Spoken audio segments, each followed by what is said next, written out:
cá estamos nós de novo com mais um programa, A Minha Caminhada. Às vezes nós olhamos para uma pessoa e pensamos que esta pessoa já nasceu assim, sempre foi crente, nunca sofreu nada, não teve que fazer nenhuma decisão, tudo foi sempre bom, abençoada, mas não é assim. Todos nós passamos por dificuldades, por circunstâncias e temos que tomar opções, decisões, e isso faz que nós somos esta pessoa que nós somos. Então, hoje tenho aqui comigo a pastora Janaína. Então, tudo muito bem? Tá tudo bem, Bispa, tá tudo bem. É um prazer muito grande estar aqui. Então, vamos lá começar. Você nasceu onde? Tem irmãos? Como que foi quando você era criança, era crente? Como é que era? Pronto, nós somos uma família de 4 irmãos, não é? Sou eu e mais 3 mais velhos, eu sou a mais nova. Eu nasci no Brasil, não é na cidade de São Paulo, mas vivi minha vida toda em Ribeirão Preto. Então, São Paulo foi mesmo a cidade? Foi a cidade, exatamente. Foi a cidade onde eu nasci. Entretanto, fui para o interior, para Ribeirão Preto, muito nova, com a família toda. Vivemos lá e ficamos lá até. Exatamente. Vim de uma família, meu pai era militar. Não era subtenente da Polícia Militar, a minha mãe... Então quer dizer que a família é muito organizada, tudo em ordem? Sim, era tudo muito organizado da maneira dele, mas era organizada com ele. Minha mãe sempre foi dona de casa, não é? Sempre cuidou da gente. Era uma família... engraçada. Engraçada? Era uma família engraçada. Por que era engraçada? Porque era uma família, talvez seja engraçada hoje, porque nós conhecemos a verdade, mas talvez as pessoas vivem isso, né? Que era uma família onde a gente não sabia muito bem sobre hierarquias, o pai realmente era soldadinho, assim, né? Minha mãe queria muito me ensinar a ser uma mulher, dona de casa, e meu pai nunca permitiu. Ah, não permitiu? Não, nunca permitiu, porque mulher não é... Ele não fez filha para esquentar a barriga no fogão e esfriar no tanque. Não, nunca me preparou para isso, porque o sonho dele sempre foi nós seguimos carreira militar junto. Todos os filhos, você também? Todos os filhos, e eu também. Então não aprendeu comida, fazer comida? Nada. Mas tudo que é suposto um homem fazer, eu sabia. No sentido de trocar uma lâmpada, uma torneira, montar e desmontar, fazer artes marciais, lutas, essas coisas, tudo eu fazia. Não fazia coisas de menina. Não, coisas de mulher. Então, a gente foi criado nessa família, não foi uma família que não tinha base. Mas vocês não tinham uma farda, pois não? Não tinha uma farda, não. Mas tínhamos que responder na primeira. E estar do lado dele, pronto, na hora que ele chamasse. Então, sempre foi muito, muito regradinho, meu pai. Tive uma infância feliz, muito feliz. Tenho boas lembranças da minha infância. Meu pai nos ensinou muitas coisas. Tivemos mesmo uma família nesse sentido de uma infância feliz. Com grandes memórias boas e memórias assim não muito boas, mas nós tivemos uma família assim. A minha mãe sempre foi muito presente até um momento, até uma fase. E depois ela se ausentou, estava lá, mas já não falava mais nada conosco, porque o pai já tinha assumido a responsabilidade de tudo. Então, isto era até que idade, mais ou menos? Eu tinha 7 anos na época, que é quando eu lembro quando ela realmente se afastou. Né? E a gente tinha uma relação muito doentia com o pai. Era Deus no céu e o pai na terra. O que o pai mandasse, acabou. A gente não tinha voz, a minha mãe não tinha voz dentro de casa. Então eu fui criada nesse ambiente. Né? E meu pai nos criou para ser militares, não é? Então, incutiu em nós um espírito de liderança, incutiu em nós não tem medo de nada, você consegue resolver as coisas, né? E eu fui criada durante muito tempo, quer dizer, enquanto eu tive com o meu pai, que homem nenhum mandaria em mim. Nenhum. Em hipótese alguma. Não é? No entanto que ele próprio... Mas no final ela que mandava, né? Sim, no final era o único que mandava em mim, era o meu pai. Não é? Porque eu queria seguir carreira, né? Queria ser delegada federal. Então ele... Então gostava isso também, quer dizer, já foi muito. Incutido, então você... Foi, mas desde pequenininha foi trabalhando naquilo e sempre foi o sonho da minha vida. Foi mesmo ser polícia militar. Entretanto, lá em casa, era católica, não era nada... Era assim, desde quando eu me entendo, a minha mãe fazia parte do espiritismo, né, da bruxaria mesmo. Isso vem da minha avó. A minha avó tinha uma sala que lá chamava de Congá, que era um lugar onde ela fazia os trabalhos dela. Então vinha de geração para geração. Então minha mãe assumiu esse lugar, esse papel. Então eu vivi acreditando nisso, vivendo isso, vivendo essa vida. Depois esse papel ia passar para si? Ia vir para mim. Pronto. Exatamente. Porque passa de mulher para mulher. De mulher para mulher, da família. Vinha da avó, da bisa, Sim. não é? Passou para avó, que ia passar para minha mãe e que eu, na verdade, iria assumir essa responsabilidade. No entanto, que minha mãe teve os 3 primeiros filhos e eram homens. Sim. Então, ela tinha feito uma cirurgia, isso meu pai conta e ela conta pra gente, contava, né? E que ela tinha feito uma cirurgia de estômago, mas mesmo assim ela engravidou para tentar uma menina. E aí, porque ela precisava de passar o legado, né? Precisava de uma menina na família. Se não passava pela menina, o que é que ia acontecer? Então, talvez perdia Perdia qualquer coisa? Perdia. Acabou. Não passava pela Não, mãe. de geração para geração ia parar na minha mãe porque eram 3 filhos homens. Então, aí me teve. Né?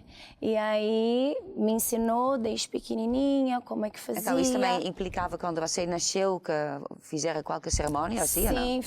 fizeram. Eu descobri, já era mais velha, não é? Quando eu nasci, minha mãe escolheu o meu nome em homenagem a uma entidade qualquer lá. E foi feita uma cerimônia eu com 2 meses de vida. Minha avó me contou que me colocaram dentro de um barco com perfumes e pentes e me jogaram no mar. E eu fiquei lá por algumas horas e depois o mar me devolveu. Horas? Sim. Depois o mar me devolveu para minha mãe. Então eu fui consagrada com 2 meses. Para trabalhar, não é? Para assumir o papel da minha mãe quando a idade chegasse. Sim. Então, desde pequenininha, eu fui criada nesse meio, acreditando em vida após a morte, acreditando em ressurreições, acreditando nisso.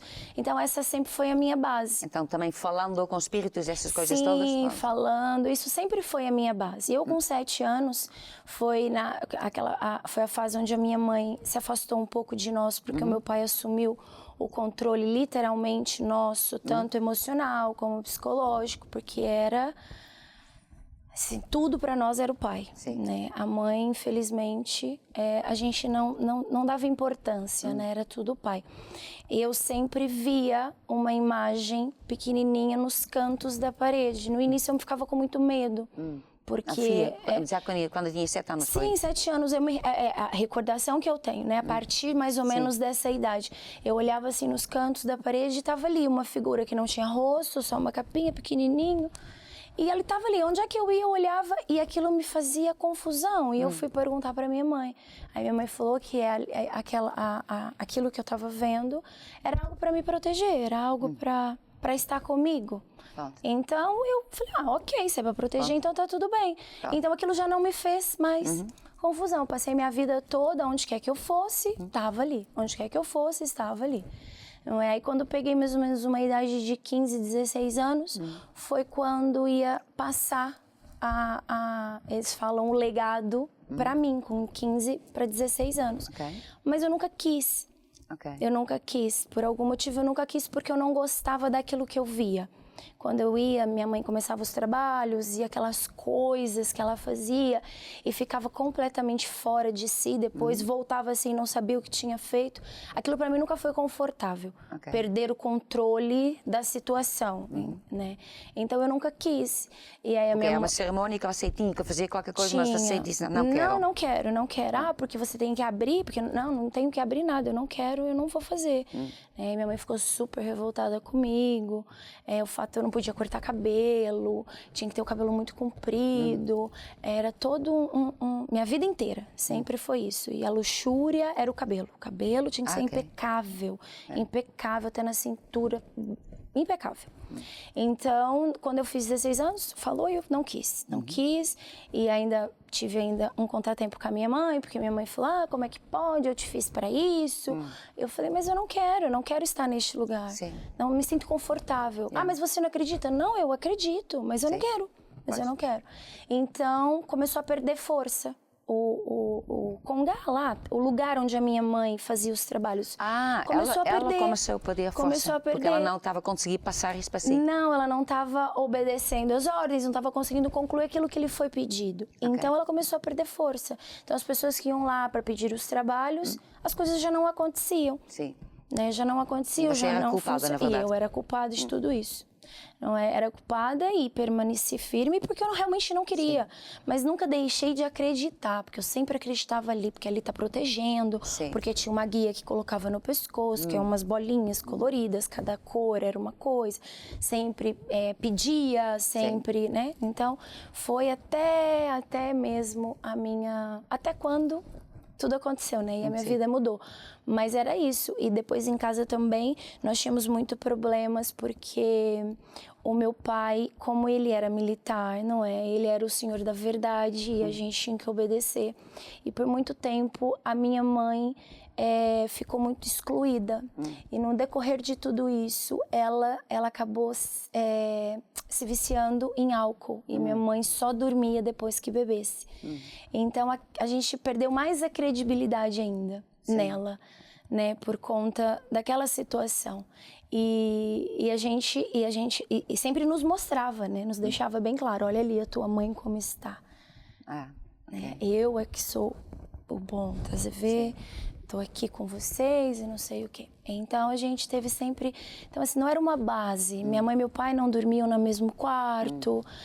Eu era obcecada pelo meu pai. Obcecada? Obcecada pelo meu pai. Eu não pensava minha vida sem ele. Ele era tudo na minha vida. Então, o fato dele estar longe da minha mãe, isso era bom pra mim, porque ele estava perto de mim.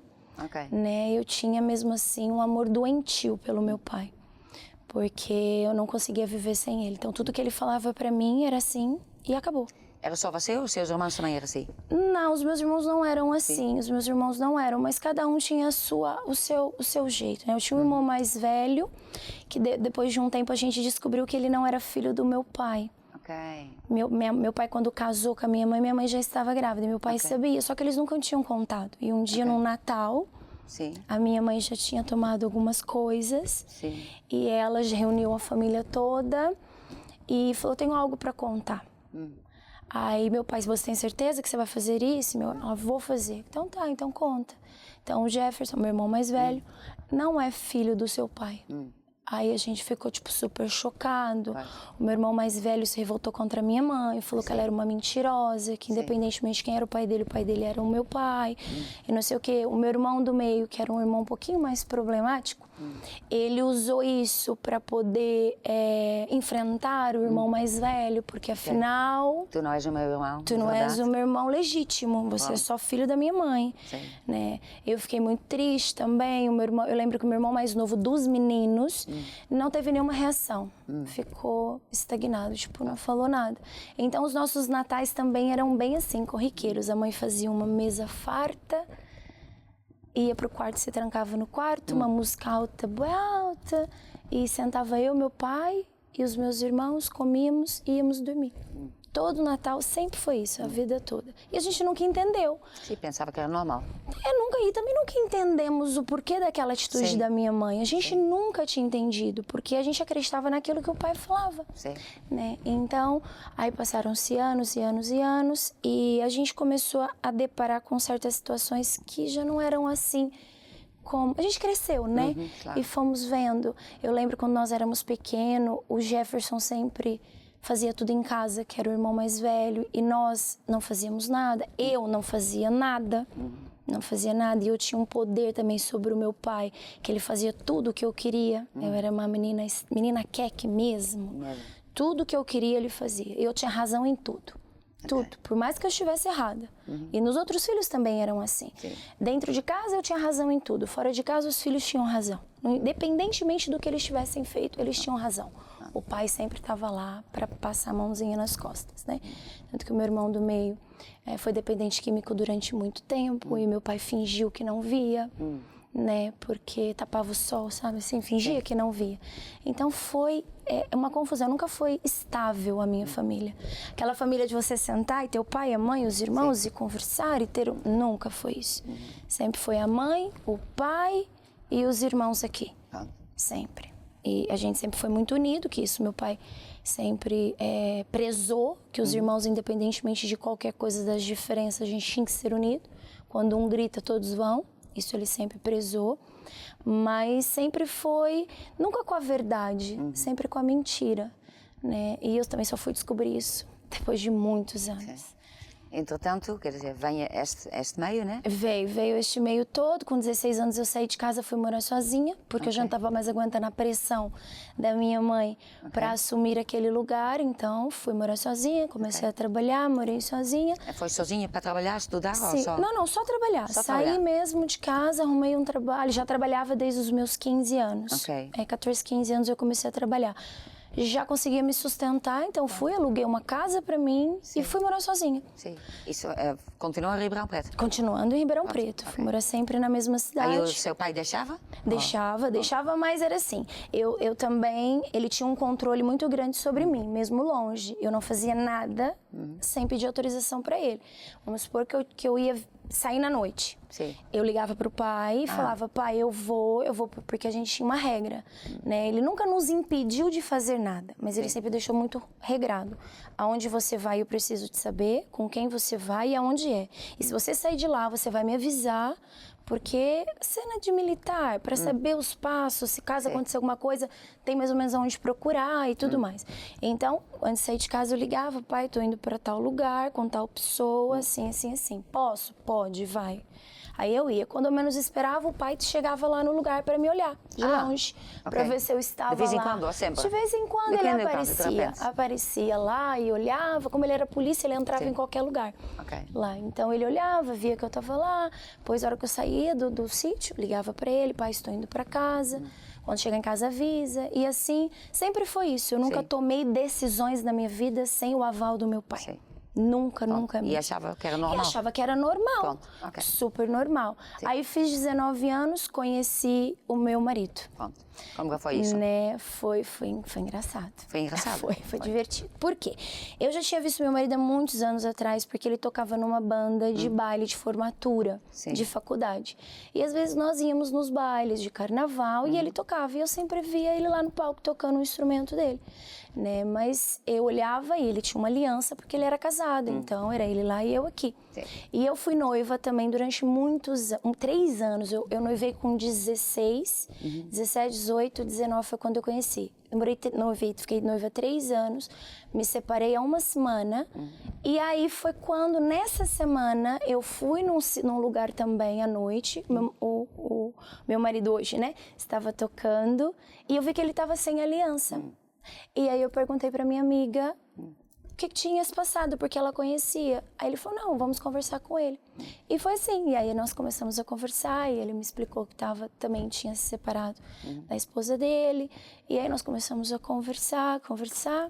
E daí pra frente, nós nunca mais nos separamos, né? E foi um namoro muito relâmpago. Foram 7 dias. 7 dias? E depois de 7 dias, então? Aí fui chegar no meu pai, falei pro meu pai que eu ia casar. Com 7 dias? Com 7 dias. Conhecia, quer dizer, depois de falar a primeira vez, 7 dias? Não conhecia nada, né? Absolutamente nada dele. Só conhecia aquilo que ele me mostrou em 7 dias. Em 7 dias. Nos vendo, talvez... Por que já queria casar? Não sei. Porque ele era o homem da minha vida. Eu fiquei enlouquecida, eu olhei pra ele e falei, não, eu vou casar com ele. No entanto, que a primeira vez que nós conversamos, ficamos conversando durante a noite toda, conversando, ele contando tudo da vida dele. Eu cheguei em casa, estava na casa da minha madrinha, cheguei na filha da minha madrinha e falei, olha, eu vou me casar com ele. E ela falou assim, larga a mão de ser maluca, vamos dormir que amanhã a gente acorda pra trabalhar. Eu falei, mas eu vou casar. E ficou por isso. Depois nós começamos a conversar de novo, falamos. Então chegou o dia de eu falar pro meu pai. Depois de 7 dias. Depois de 7 dias. E meu pai nem sabia Sim. que eu estava conversando com ele. Tem esse porque, pequeno pronto, detalhe, porque foram 7 você dias. falou que ia a tal festa, mas ia com a amiga. Pronto. Claro, fui com a minha Pronto. amiga, Sim, exatamente, mas ele não sabia que eu tinha conhecido o rapaz, ele. E aí eu falei, vou casar. Ele, ai, que bom, você voltou. Eu falei, não. Voltou para outra que já E conhecia. não, é o Álvaro. Aí ele, era o Alvinho. Né? Alvinho? Quem é Alvinho? Eu falei, é o meu namorado, é com quem eu vou me casar. Aí ele falou assim, mas você é maluco ou o quê? Não, jamais, porque você não conhece, não sei o quê.Em é esse cara? Aí eu tive que contar que ele tinha uma filha, que ele já tinha sido casado.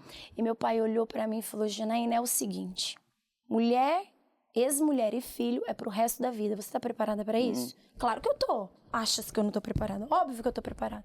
Preparadíssima, nasci preparada pra isso. E minha mãe me olhando de longe, né? E ele falou, então, ele quer vir aqui falar com o pai pra me pedir em casamento. Eu falei, então manda ele vir. E ele, não sabendo onde estava se metendo também, não sabia da minha família. Que Você nós não contou que a família era assim? A gente não conta essas Tem coisas, o pai, né, Bis? mãe, tem 3 irmãos. Tem 3 irmãos, tem o meu normal. pai, tem minha mãe, uma família É normal. uma família normal. Exato, era uma Pronto. família normal. Pra mim, era uma família normal. Sim, claro. E aí, quando ele chegou lá na casa dos meus pais pra me pedir em casamento, e eu conheço meu pai, né? E eu sei como ele é. Sim. E meu pai estava muito contrariado com isso, porque como é que chega um rapaz, 7 dias, Sim. vai tirar a minha filha da sim. minha casa? Não, as coisas não são assim. Então, eu estava na sala com a minha mãe e ele na cozinha sozinho com o meu pai. E eu aos prantos na sala, porque eu sabia que se ele falasse qualquer coisa, as coisas não iriam correr muito bem. E na parte da frente da casa estavam os meus 3 irmãos, à espera. À espera. À espera. Para o ataque ou o quê? Para a espera daquilo que o meu pai mandasse fazer, né? Que podia ser qualquer coisa. E pois se ele falasse qualquer coisa que talvez o meu pai não gostasse ou não, enfim, caísse mal pra ele, a vida dele tava correndo risco de vida, literalmente. Porque não eram normais. Não era. Meus irmãos estavam ali, meu pai estava aqui, meu pai estava armado. Conversando com ele. E ele não sabia. Eu não sabia. E eu tava ouvindo a conversa e entrando em desespero, porque eu falei, ele não sabe que o meu pai tá armado. Sim. E ele tá falando desse jeito com meu pai, ai meu Deus do céu, eu não quero ficar viúva antes de casar, não é? E aí foi quando conversa vai, conversa vem, o meu pai sempre picando ele, puxando por ele, e ele fez uma pergunta, meu pai fez uma pergunta pro Álvaro, e disse assim, qual é o valor que a minha filha tem pra você? E o Álvaro falou, a sua filha não tem valor nenhum pra mim, porque ela não é um objeto. Foi naquele momento que ele ganhou o coração do meu pai. Aí meu pai olhou pra ele e falou, tá bem, agora pode ir embora porque eu vou falar com a minha filha. E ele foi embora, e meu pai veio ter comigo. E me deixou muito claro que, assim, se eu tava preparada pra isso e que casamento é pra vida toda. E independentemente do que acontecesse, eu iria ficar casada. E eu falei, claro que eu estou. E se meu pai tivesse falado, não, você não vai casar, eu não teria me casado de verdade. Porque eu precisava do sim dele. Sim. E ele virou pra mim, é isso que você quer? Isso vai te fazer feliz? Eu falei, vai. O pai não concorda, porque eu acho muito cedo. Mas se isso vai te fazer feliz, tudo bem, eu aprovo. E aí, o que aconteceu? Saímos e eu fui viver com ele. Eu não casei. Nós fomos morar juntos. Alugamos uma casa e fomos morar junto. Moramos juntos. No primeiro ano foi maravilhoso. Imagina eu que sabia fazer tudo em casa, que absolutamente não sabia fazer nada, nem fritar um ovo, eu sabia.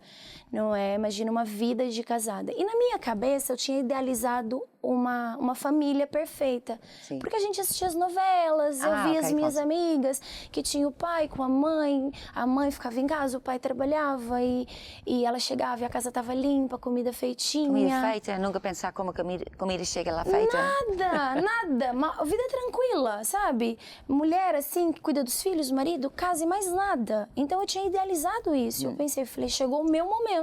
Então, o que é que aconteceu com o seu sonho que tinha que...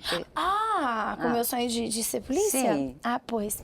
Então, aí nesse decorrer, depois que nós casamos, o primeiro ano foi maravilhoso.